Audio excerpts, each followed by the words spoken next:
mas é no sentido de agradecer a Deus pela existência dessas pessoas e ver que nós também, como cristãos, chamados por Cristo Jesus, lavados pelo sangue do Cordeiro, nós temos condições também de ser iguais nas atitudes, nos propósitos, nos objetivos, tudo para a glória de Deus. Porque o mesmo Deus deles é o mesmo Deus que nós servimos.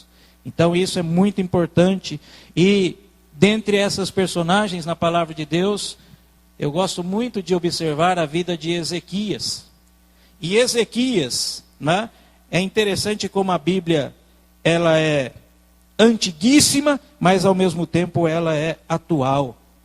É a mesma coisa que nós irmos à banca de jornal, vermos ali os noticiários, e a palavra de Deus continua sendo ela o nosso guia, e a gente observa que o mundo em si, as coisas mudaram em certo sentido, mas as atitudes das pessoas, o comportamento delas não mudaram.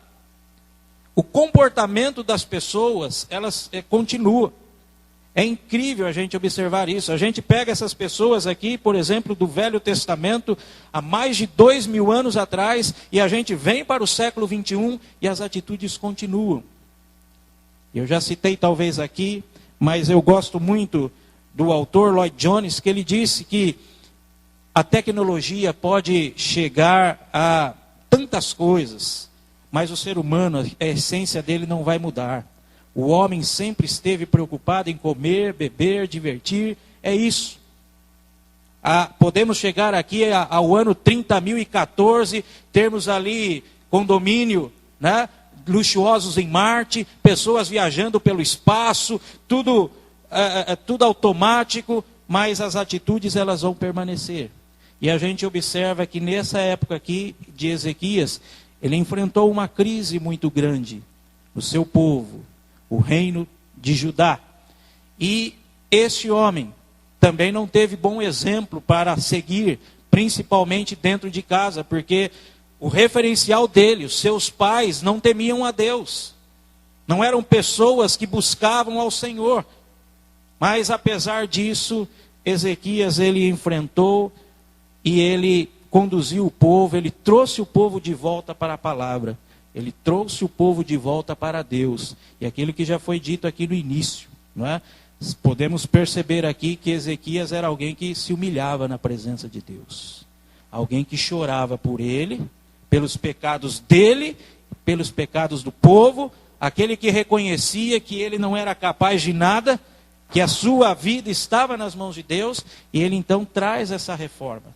E eu penso que a igreja, ela precisa estar voltando para cada vez mais, voltando não, né, no sentido aqui, permanecer naquilo que um dia, quando nós professamos a fé, dissemos para os testemunhos, né, que estavam ali presentes: olha, eu creio neste livro, eu creio na palavra de Deus, eu creio aqui que ela é minha única regra de fé e prática. E a igreja ela precisa estar resgatando isso.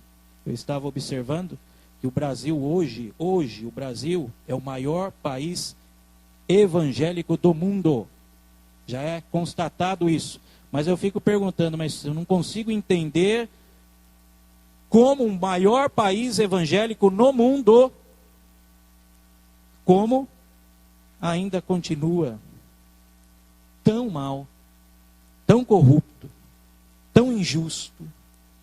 Que tipo de mensagem está sendo propagada? Que tipo de crentes estão sendo aí, estão propagando essa palavra de Deus? Nós como cristãos, nós cremos nesse Deus realmente? Estamos dispostos a obedecer a sua palavra?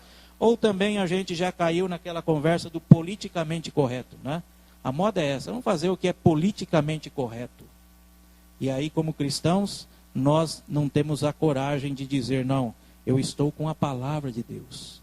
Eu creio aqui, os meus princípios, os meus valores, a minha ética é do reino de Deus, eu permaneço aqui e não importa se isso aos olhos da sociedade não é politicamente correto.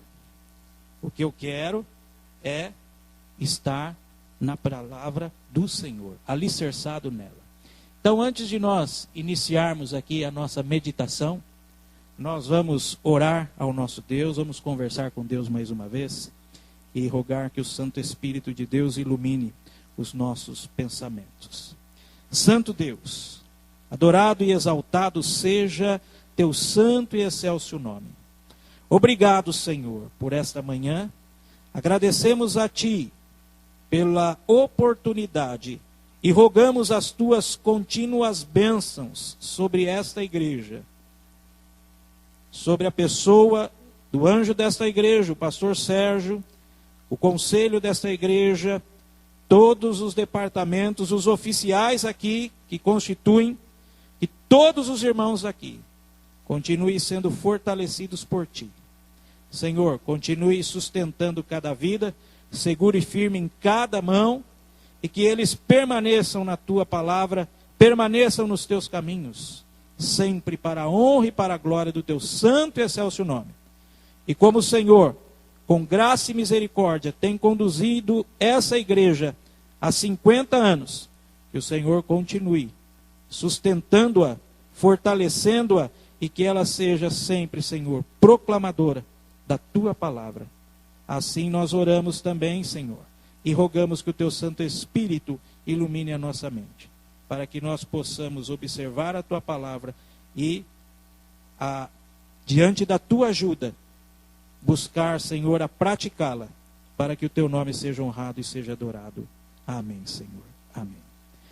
Irmãos, é interessante a gente observar, porque nós vivemos, nessa sociedade, como foi dito aqui no início pelo pastor, os irmãos já sabem, isso é notório, a nossa sociedade é corrupta, a nossa sociedade vem demonstrando um estado realmente muito ruim, as pessoas vão perdendo o referencial, já não existe mais base na família, não existe mais o respeito, onde todo mundo tem a sua verdade, a sua maneira de interpretar, e a nossa sociedade caminha, e o cristianismo caminha junto. A igreja do Senhor caminha, porque nós estamos inseridos nesse mundo, e nós também somos tentados, somos bombardeados em realmente rever as nossas crenças, rever a palavra de Deus, rever alguns conceitos aqui. E é uma pressão muito grande quando a sociedade pede para que a gente, olha, mas preste atenção direito, examine direito tal texto. Será que é exatamente isso? Será que vocês já não estão com aquele pensamento lá do passado, com os antepassados? Isso já acabou, isso já foi, agora são novos tempos, novas atitudes, novas maneiras. E aquilo que a gente sempre tem ouvido, a questão do relativismo. Não, isso tudo é relativo. A verdade está com cada um. Você olha do jeito que você quer. Você interpreta da maneira que você quer. O que pode ser verdade para você, para mim não é. E aí, muitos cristãos vão indo nessa entoada. Sabe que ele tem razão? É verdade mesmo. Eu tenho observado aqui o que é verdade. Irmãos, a verdade é Jesus Cristo.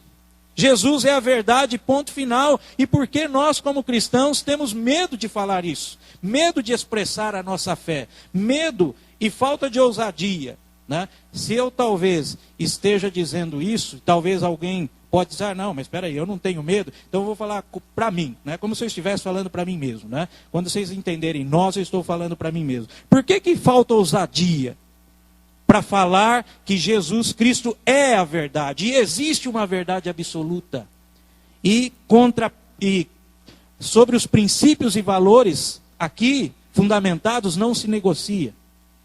Não é aquilo que você acha que é, que pensa que deve ser. Não, o Deus revelado aqui na palavra de Deus, é verdade. É isso que ele se apresenta. E nós devemos então estar buscando ao Senhor. E nós vamos ver na vida de Ezequias. Um homem que teve essas características, e que as características que nós encontramos na vida de Ezequias possa ser parte integrante da nossa vida, que esses princípios estejam também em nossas vidas, como cristãos. Então é um desafio para nós. Eu gostaria que alguém pudesse ler aqui o segundo livro da Crônicas. Pode deixar primeiro aí. Vamos ler aqui primeiro, segundo livro das Crônicas, Segundo Crônicas, capítulo de número 29. Segundo Crônicas, capítulo 29. Quem pode ler para nós os 2 primeiros versículos? Está ali o versículo 1, mas pode ler os 2 primeiros. Segundo Crônicas 29, de 1 a 2.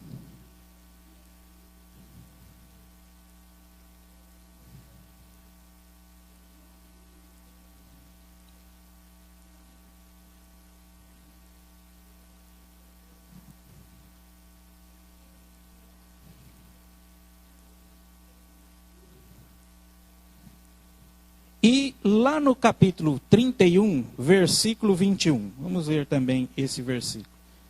Capítulo 21, 31, versículo 21.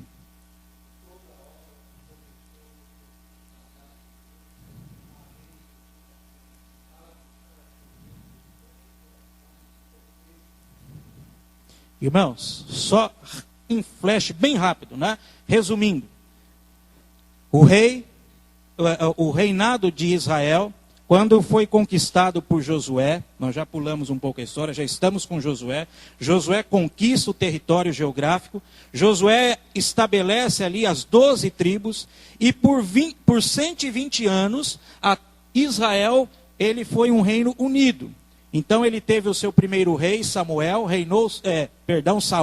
reinou Saul 40 anos. Depois Davi reinou mais 40 anos e por fim Salomão reinou mais 40 anos. Então durante 120 anos Israel era um reino unido, uma nação só. Mas nós conhecemos a história, quando Salomão falece, então entra o seu filho, houve então um entrevero e o reino foi dividido em 2. O reino do norte, ficando com 10 tribos, e o reino do sul, ficando com 2 tribos. O reino do norte passou a se chamar Israel, e o reino do sul, o reino de Judá. E nós estamos vendo aqui, observando essa história de Israel, o reino do norte, cada vez mais se distanciando de Deus, cada vez mais se voltando as costas para Deus, foi um reino que foi mais, a falência mais rápido. Judá ainda obteve mais um tempo. E nós estamos falando aqui de Ezequias, então o rei de Judá, o rei que havia presenciado tanto os seus contemporâneos, tanto com os seus conterrâneos lá do norte, indo à bancarrota, indo realmente à falência, tanto física como espiritualmente falando, e aí ele pega o rei de Judá, ele vai reinar Judá numa situação complicada, caótica também, porque o povo também tinha voltado as costas para Deus. E a gente observa, então, algumas questões importantes. Pode passar aqui. Então, veja que nós vamos poder aprender aqui lições preciosas aqui na pessoa de Ezequias. O nome de Ezequias significa Deus é a minha força. E versículos que resumem bem o comportamento dele, é esse texto aqui que está tanto no livro do Segundo Crônicas, como também no Segundo Reis. Fez ele o que era reto perante o Senhor. Isso resume quem foi Ezequias. Pode passar. Então vamos lá. Primeira questão que nós vamos entender aqui é que Ezequias ele teve o senso correto de prioridade. Ou seja, ele começou certo. Ele teve essa percepção, olha, a prioridade para este povo é essa.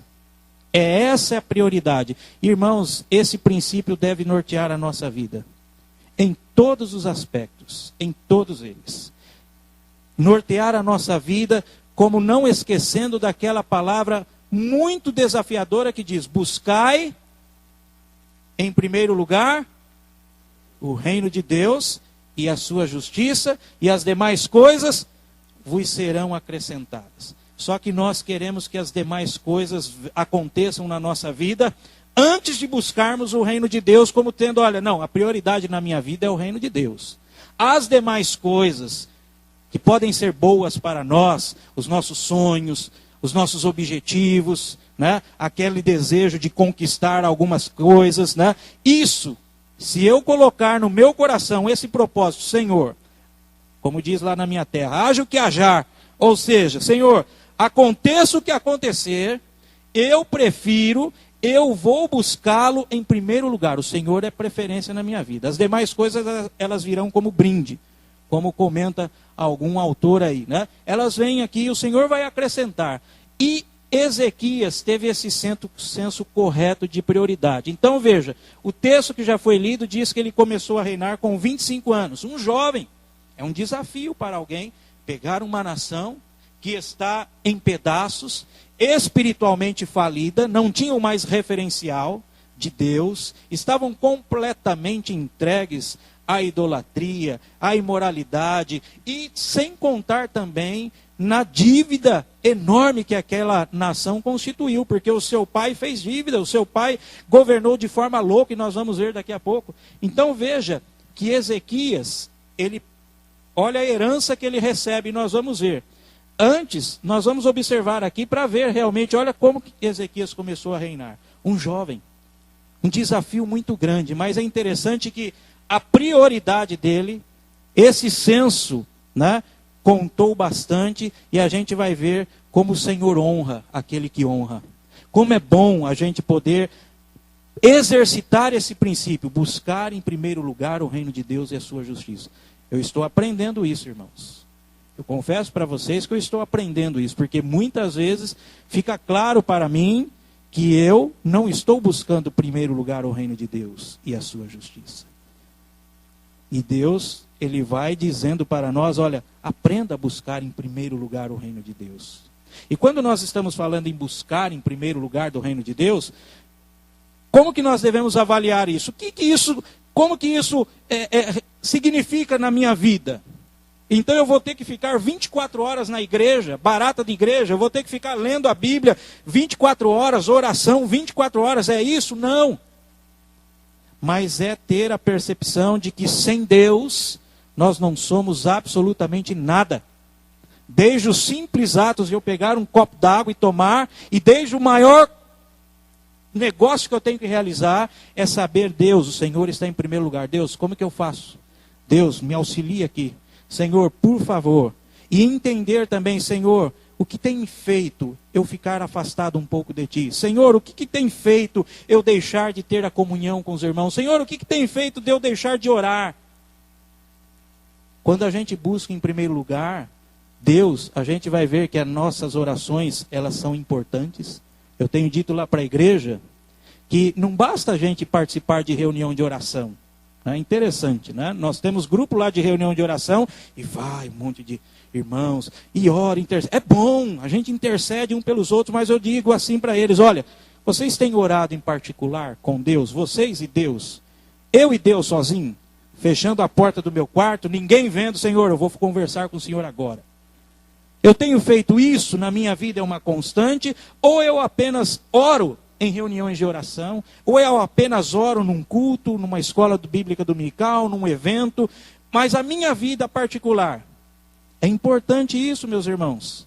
Não basta apenas nós virmos e frequentarmos a reunião de oração, olha, ore por mim, que eu estou desanimado, ore, a gente ora, deve ser assim, as orações públicas também, mas buscar a Deus em primeiro lugar é aquela questão, quanto tempo eu tenho dado na presença de Deus? Ou a minha vida é muito corrida, eu não tenho tempo. Senhor, me desculpe, mas agora não dá para falar com o Senhor. E nós temos perdido isso. Perdido esse senso de prioridade na nossa vida. Então, quando é buscar a Deus em primeiro lugar, começa por essas coisas simples assim. Como respirar. Olha, eu vou ter um tempo com Deus, eu vou ler a Bíblia um pouco mais. Senhor, o Facebook tem me tirado um tempo, Senhor, danado. Mas, Senhor, por favor aqui, me auxilie para que eu dê um pouco mais tempo, com qualidade, com bastante entusiasmo. Eu vou meditar na Tua palavra, ela é o meu alimento. Eu vou orar sozinho com o Senhor. Eu vou pedir a Tua direção, Senhor. Eu vou pedir para que o Senhor me ajude a enfrentar as dificuldades. O Senhor me oriente. Eu tenho que tomar algumas decisões. Eu preciso, Senhor, de Ti. Então, a gente tem que exercitar esse princípio que nós encontramos na vida de Ezequias, como na vida de muitos aqui na Bíblia, e como na vida de muitos cristãos que nós conhecemos. Senso correto de prioridade. Mas aqui, rapidamente, olha só a herança que Ezequias recebe aqui. Olha o seu pai. Quem era o pai de Ezequias? Olhem que exemplo Ezequias tinha diante dos olhos. Então veja, alguns versículos apenas aqui, não todos eles aqui. Olha aqui, Acás, olha quem era o pai de Ezequias. Quem pode ler para nós aqui? 2 Reis 16, 3. 2 Reis 16, 3, e alguém já deixa aberto em 2 Crônicas 28, 3. Vejam só, esses dois versículos aqui. Vamos ver aí, Acás, o referencial de Ezequias, que deveria ser o referencial dele, né? O que fez esse homem aí, enquanto rei em Judá? Quem pode ler para nós?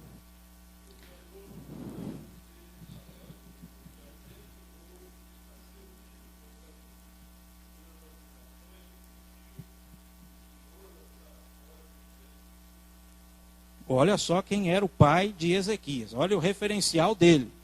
Então, diz aí o texto que ele queimou um de seus filhos, oferecendo como holocausto a uma imagem, a uma estátua que ele chamava de Deus. Alguém que fora requerido dele de servir ao único Deus verdadeiro. Ao único Deus.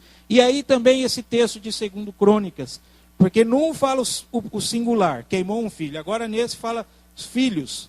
Veja aí, quem pode ler para nós aí? 2 Crônicas 28, 3.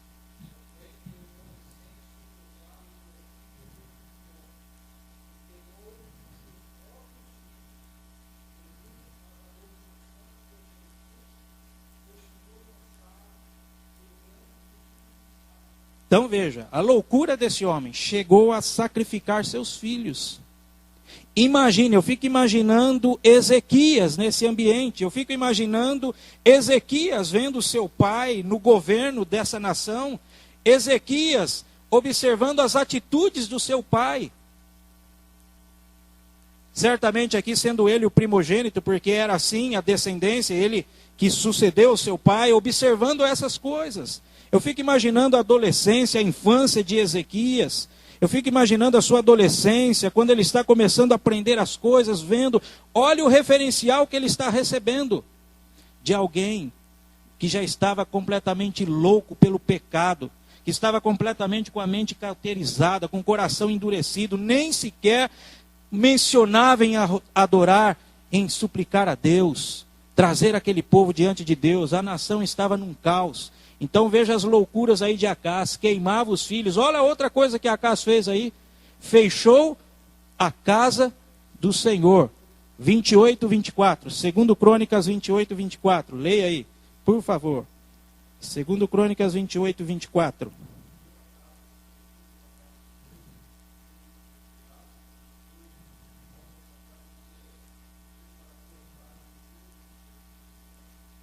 Podemos imaginar essa cena? Né? Quanto tempo Davi sonhou em construir um templo a Deus? Ele sonhou, né? Ele sonhava com isso. Deus disse para ele, Davi, o momento vai ser propício. Aí Salomão realiza o sonho do seu pai. Salomão constrói o templo. Aquele povo tem um lugar, um referencial de buscar a Deus em adoração, em estar em conjunto, buscando a Deus, compartilhando as bênçãos. E de repente este rei, ele chega, fecha as portas ali, pega os utensílios todos ali. Alguns desses utensílios ele utiliza para fazer imagens e outros ele usa como moeda de troca.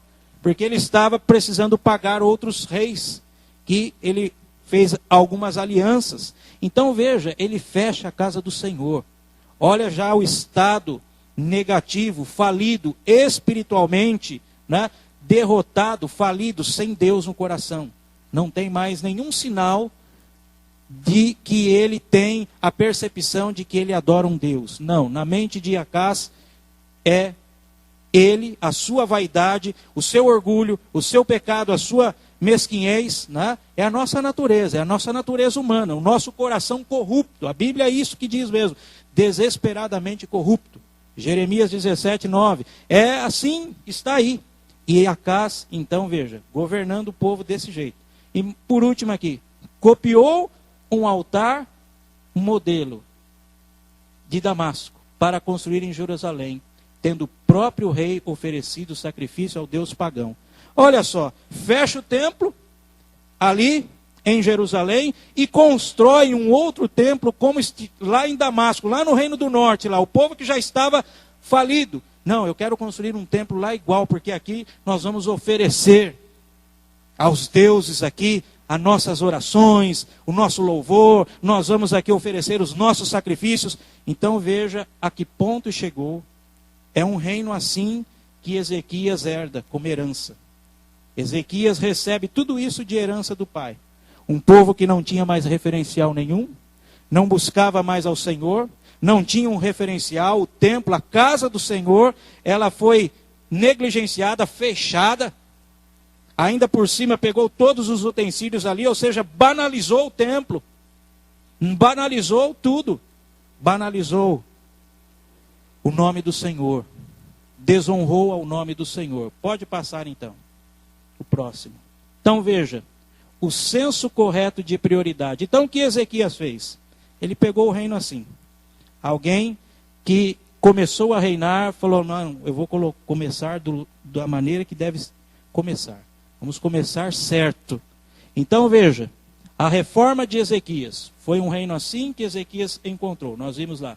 Primeiro, Ezequias teve o senso correto de prioridade antes da reconstrução da cidade, do pagamento das possíveis dívidas e até mesmo de explicar a sua nova política, ele se preocupou em restaurar a casa de Deus. É isso que ele se preocupou. Em primeiro lugar, parece coisa imprudente, né? Mas que pessoa, peraí, é um rei, ele está agindo de uma forma incoerente, como aí, que gente, será que é um fanático religioso, um lunático? Olha, antes de eu ver quanta a gente deve aí, quanto a nossa nação está, há uma coisa que precisamos fazer urgente, vamos começar nela, a restaurar a casa de Deus. Interessante observarmos essa questão como princípio na nossa vida. Né? Muitas vezes, volto a repetir, nós temos o nosso senso de prioridade invertida. E Deus diz para nós, olha, faça a prova de mim mesmo. Me busquem de todo o coração, me coloque como o objetivo principal, o que vocês têm de melhor. Eu sou o centro de todas as coisas. Comecem a honrar o meu nome, busquem em primeiro lugar. E Ezequias, antes de ele poder ver aí e explicar, olha, minha política a partir de hoje é assim, o meu plano de governo é assim, antes de tudo, não quero saber isso agora, nós vamos restaurar o templo, que está fechado, está ali aos cacos, e as coisas estão destruídas ali dentro, está ali tudo fechado. Então veja, ele restaurou o templo do Senhor. Quem pode ler aí? 2 Crônicas 29, 3, 10. Quem pode ler para nós? 2 Crônicas 29, os versos 3 e o versículo 10.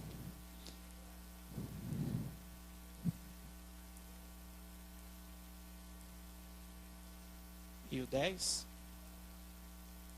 Isso.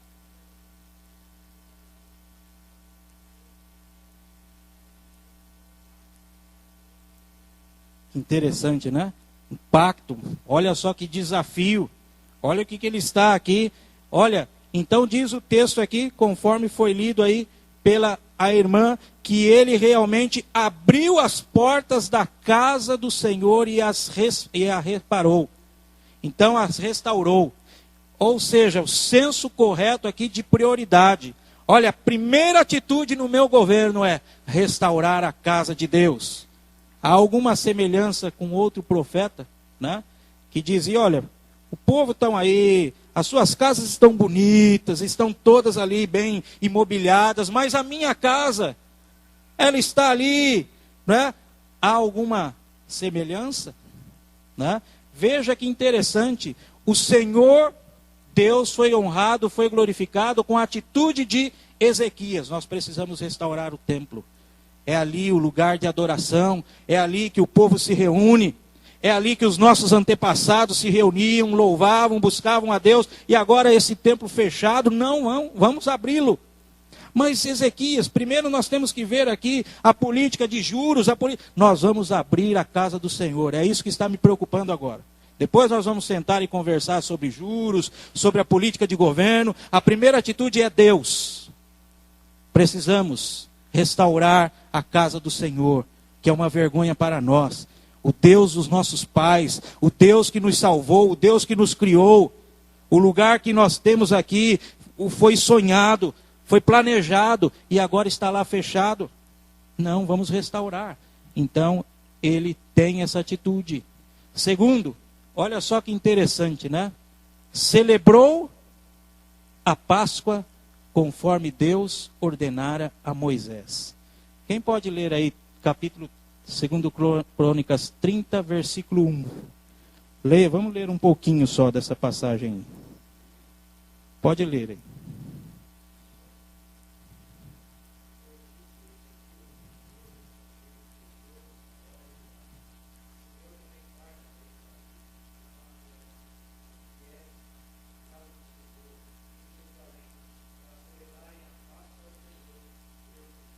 Irmãos, assim eu fico pensando até nos dias de hoje, né?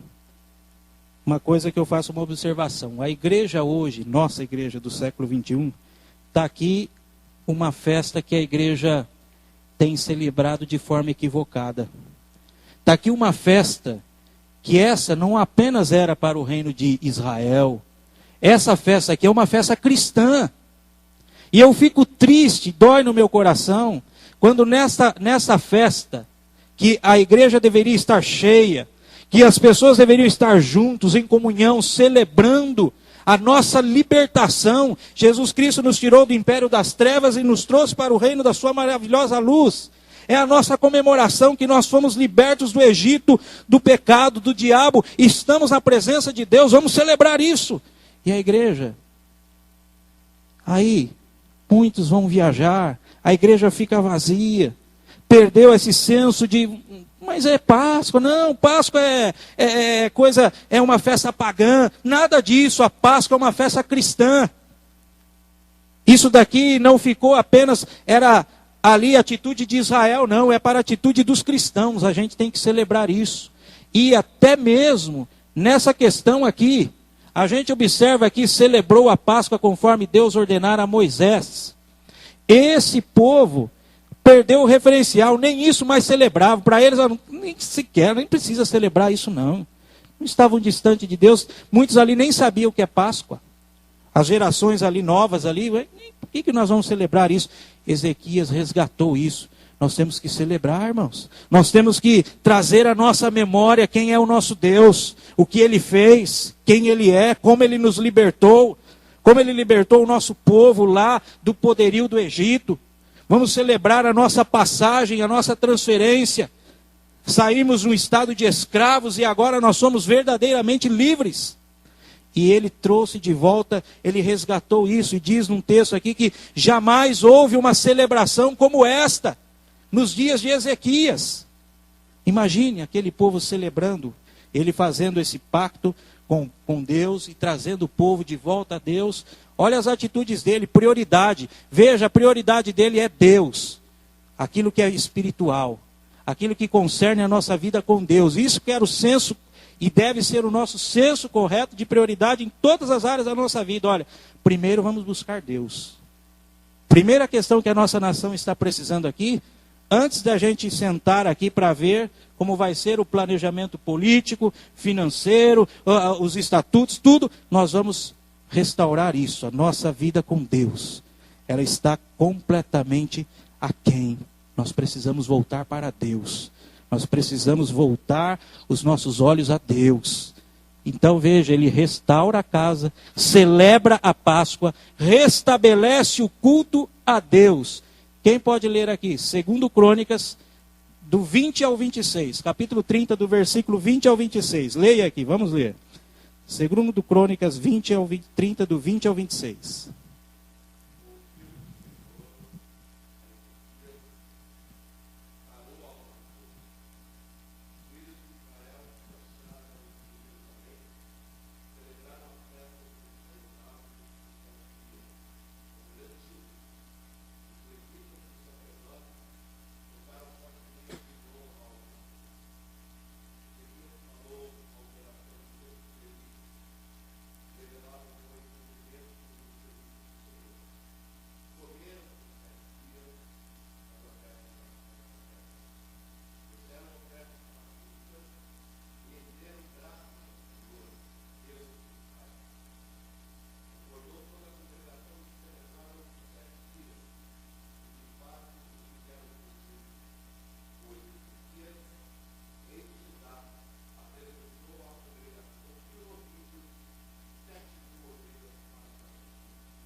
Amém.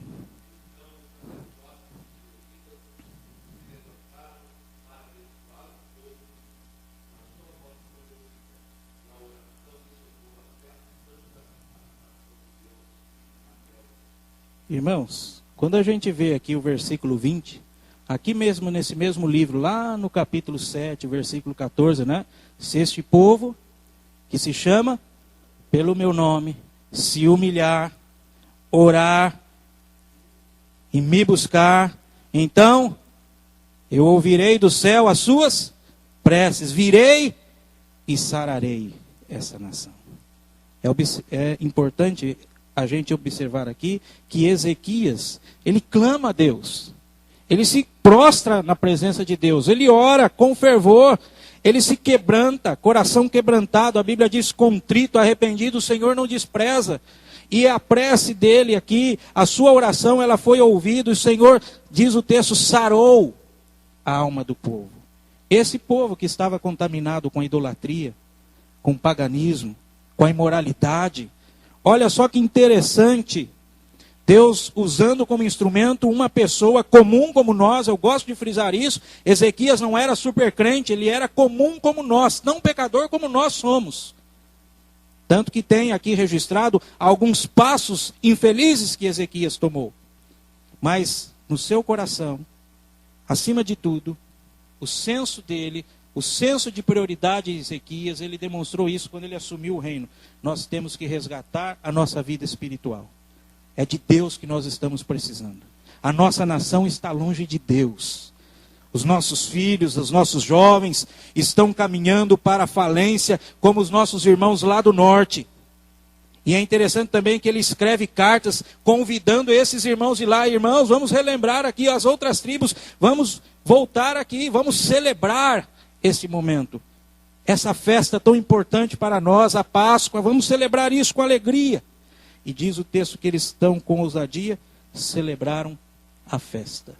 Então veja, ele restabeleceu o culto a Deus. Então, o capítulo 32, versículo 1, resume bem o comportamento de Ezequias. Depois destas coisas e desta fidelidade a Deus. Pode passar o próximo. Senso correto de prioridade. Então, vamos guardar esse princípio. Começar, como diz a palavra de Deus, me busque em primeiro lugar. Buscar em primeiro o reino de Deus e a sua justiça. As demais coisas vos serão acrescentadas. E pelos 25 anos que Ezequias governou Judá, foram 25 anos de bênçãos. Cheio de luta, sim, é verdade, mas bênção. Pessoas, algumas, não vamos dizer todo o povo, mas muito desse, realmente se voltaram a Deus, se comprometeram com o Senhor, fizeram aliança com o Senhor, a alma deles foram curadas, eles deixaram de lado os seus ídolos, deixaram de lado as suas prioridades humanas e começaram a buscar, não, Deus tem que ser o centro da nossa vida. E aquele povo foi abençoado por 25 anos ali, 29 anos, aliás, que Ezequias reinou nesta nação. Segunda característica aqui, compreensão correta do caráter de Deus. A gente conhece aqui, né? A teologia, ela sistematizou aquilo que a Bíblia nos apresenta. Deus se revelou a nós, através da sua palavra, e ele deixou aspectos dos seus atributos. Ele é santo, ele é justo, onipresente, onisciente, onipotente, ele é verdade, ele é vida eterna. Ele deixou para nós esses atributos. E nós, como cristãos, devemos ter isso guardado bem aqui no fundo do nosso coração, porque revela o quanto nós consideramos Deus. Quando a gente tem o senso correto do caráter de Deus, a gente observa, o Deus que eu sirvo, ele é assim. Ezequias poderia fazer toda uma reforma em Judá por motivações equivocadas. Ele poderia fazer uma pesquisa de campo e simplesmente indagar que tipo de religião o povo queria. Fazer uma religião da maioria, um culto nos moldes de seu pai, Acás. Mas nas cartas que enviou a diversas tribos de Israel, lá do norte, Ezequias revelava conhecer o caráter de Deus, desejoso de fazer uma reforma espiritual com bases sólidas. Então Ezequias, ele viu a falência espiritual do povo. Então a prioridade vai ser essa, nós vamos resgatar isso. nós não estamos mais adorando a Deus. Deus não está mais sendo glorificado no nosso povo, não. O povo perdeu o referencial, vamos restaurar. E essa é a prioridade. A primeira atitude que eu vou tomar aqui é essa. Vamos fazer um pacto com Deus, vamos fazer uma aliança com Deus. É como se ele dissesse, quem está comigo nisso? Então vamos dobrar os nossos joelhos, vamos orar, vamos suplicar, Deus restaura a nossa alma, restaura a nossa nação. Então veja, e aqui ele vai explicar, olha, por quê? Porque o nosso Deus é assim. Pode passar, próximo. Caráter de Deus. Primeira questão aqui, Deus não tolera o pecado. Quem pode ler aí para nós, 2 Crônicas 28:5? 2 Crônicas 28:5.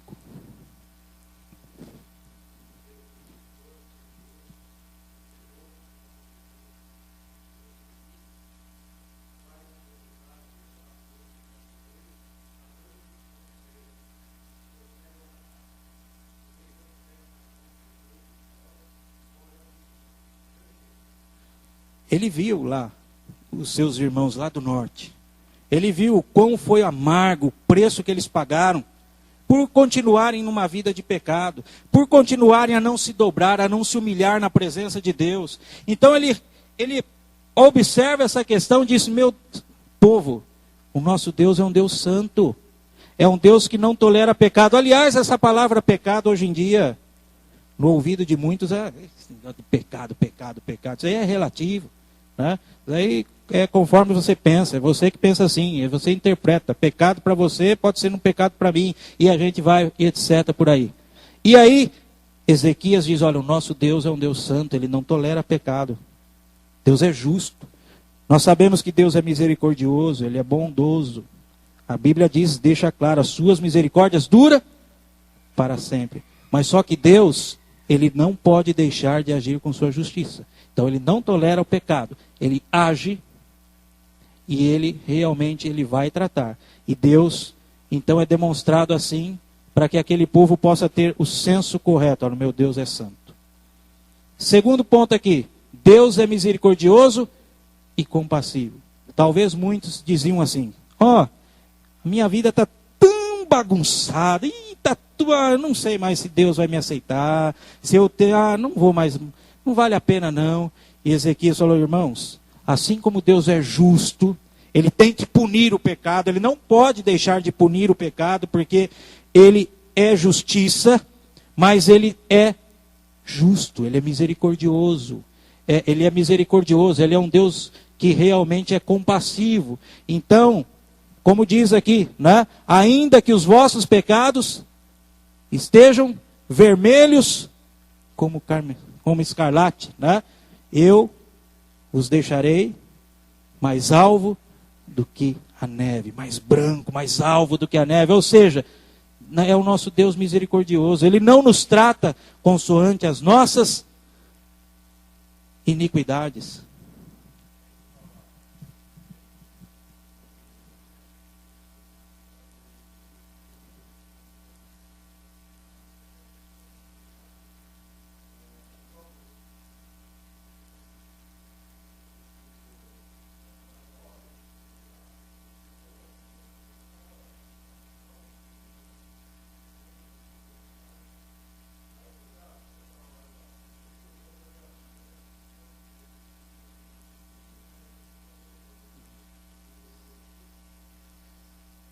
A situação, é isso que Paulo fala lá em Romanos, né?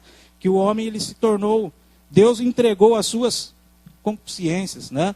Então o ser humano perdeu esse senso. É interessante de observar, não, eu sou o dono do meu corpo, eu sou o dono do meu nariz, né? E não se atina ao princípio, né, básico de todas as coisas, né? Uma vez, igual, chegou um casal de jovens lá na igreja, né, que aprontaram antes, né? Fazer o quê, né, pastor? Foi a vontade de Deus que isso acontecesse, né? Que coisa, né? É Deus que é. Deus quis, né, pastor? É a vontade dele, né? Fiquei olhando para a cara deles assim, mas parabéns, né? Deus que quis isso, né? Vê como é o coração corrupto, como que é as coisas, né? Então é nessa questão que Ezequias, ele trouxe o povo, olha, vamos olhar o caráter do nosso Deus. Ele é um Deus justo. Ele tem que punir o pecado, ele não pode, Deus não tolera o pecado, e a consequência do nosso povo está na situação que está, porque nós estamos em pecado, em ruína. Nós precisamos nos humilhar, falar, Deus nos sara, nos auxilia a viver a cada dia, lutando contra o pecado.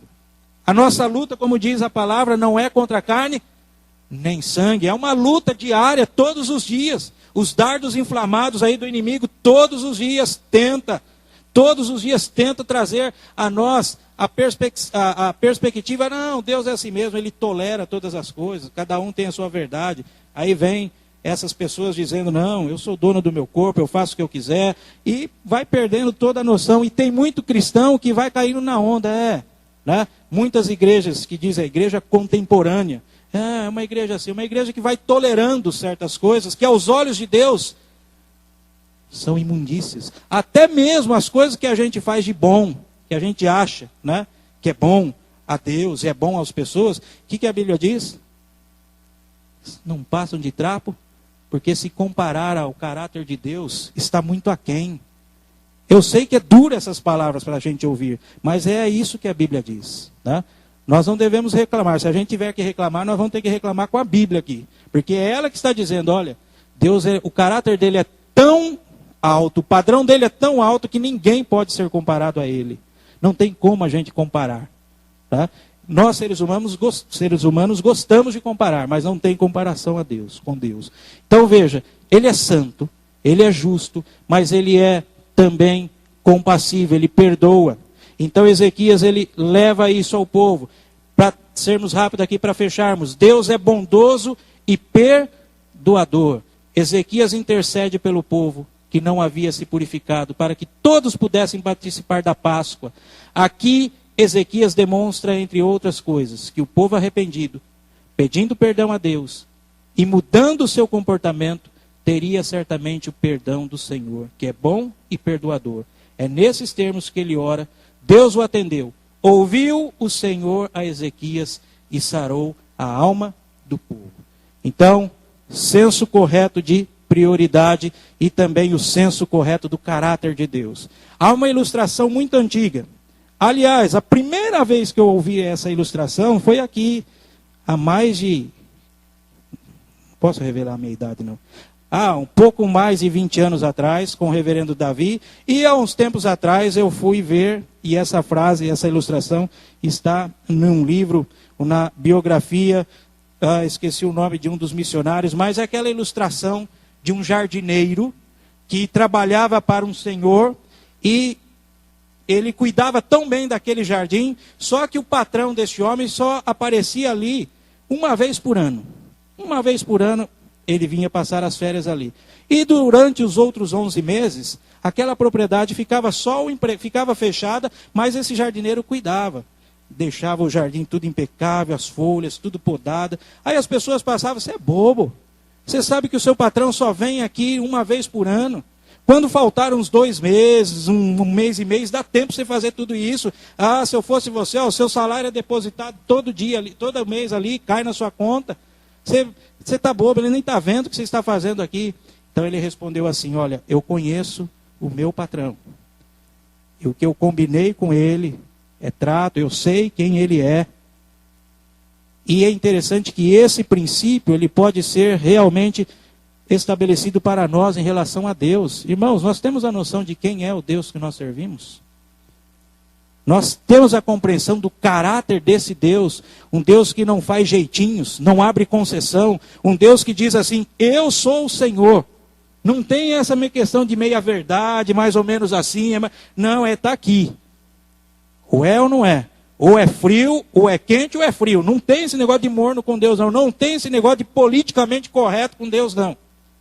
No sentido de falar, não, há uma concessão aqui, esse texto não é bem assim, Deus não faz acepção de pessoa, entra sempre nesse caso aí do aborto, outros casos que a gente tem vindo aí à tona, trazendo os cristãos para a luta, para o ringue, de o cristão tem que colocar agora a cara para bater e dizer, olha, o Deus que eu creio é esse Deus aqui, esse é o Deus, é assim que ele vê a vida, aquele que tem o direito, aquele que criou, eu não pertenço a mim mesmo. Eu não sou o dono do meu nariz, não sou o dono da minha vida, não sou o dono do meu corpo.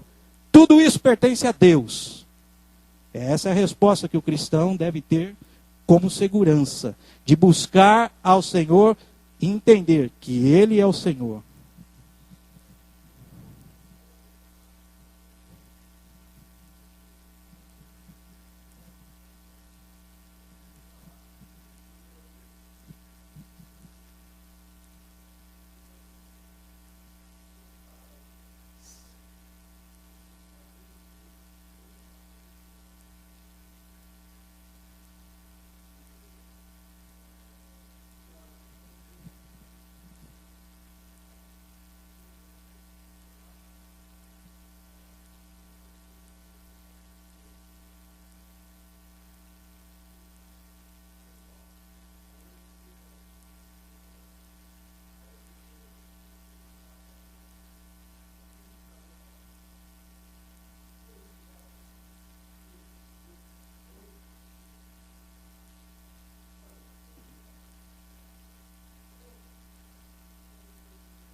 Sim, mas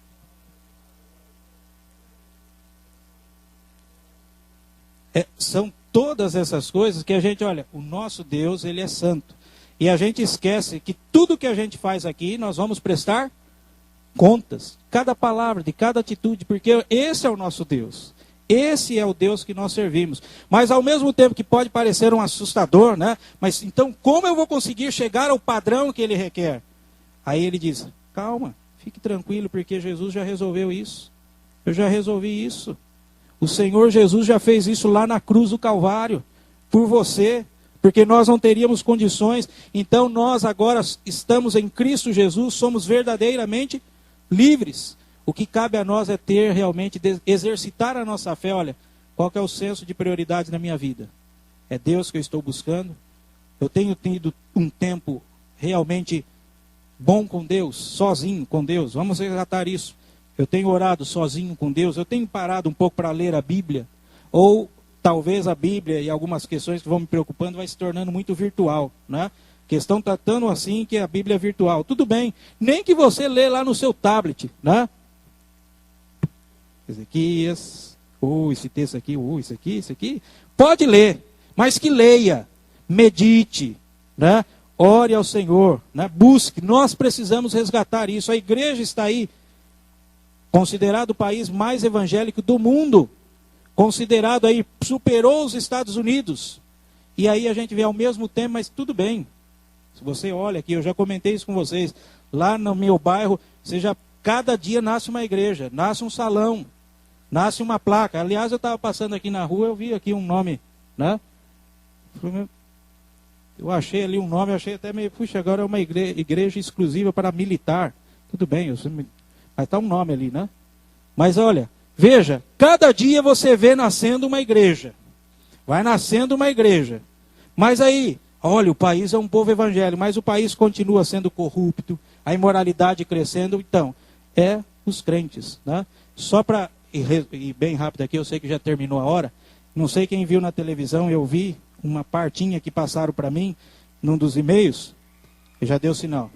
Posso segurar mais um pouquinho? Por favor. Então aí, não sei quem que viu, né?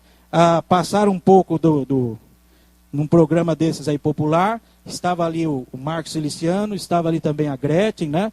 E a Gretchen até falando assim para ele, na sua Bíblia, eu acho que não está certo não, porque na minha Bíblia está assim, Deus nos aceita do jeito que a gente é, e a nossa vida pode ser porque Ele vai fazendo a obra em nós, no sentido assim, não tem problema não, você pode continuar na prostituição aí, você vem na igreja que Deus vai cuidando, mas continua aí se prostituindo, isso é normal, né? E a gente vê nesse sentido, é o tipo de igrejas, é o tipo de pessoas, a visão que eles têm de Deus. Olha, será que Deus ele realmente aceita essas coisas? Será que Deus realmente tolera essas coisas? Tudo bem, basta servir a igreja, não tem problema não. A sua vida lá, tem problema, é com você, né? São essas coisas que a gente tem e deve observar. Para finalizar, agora a gente finaliza, a integridade de coração, né? Ezequias fez profunda reforma em Judá e tudo que realizou foi de forma reta e verdadeira. De todo o coração Deus abençoou Ezequias, então alcançou o sucesso de seus intentos, e esses eram conforme o propósito de Deus. Irmãos, para a gente finalizar aqui, que o Senhor nosso Deus esteja realmente, continuar usando de misericórdia para conosco. Oi? Não, quase, hein? Quase, ele ficou meio... É aquela questão do politicamente correto. Eu não vou trazer confusão. Não, é o momento que ele tinha lá de falar, não, o meu posicionamento é esse, você está equivocada.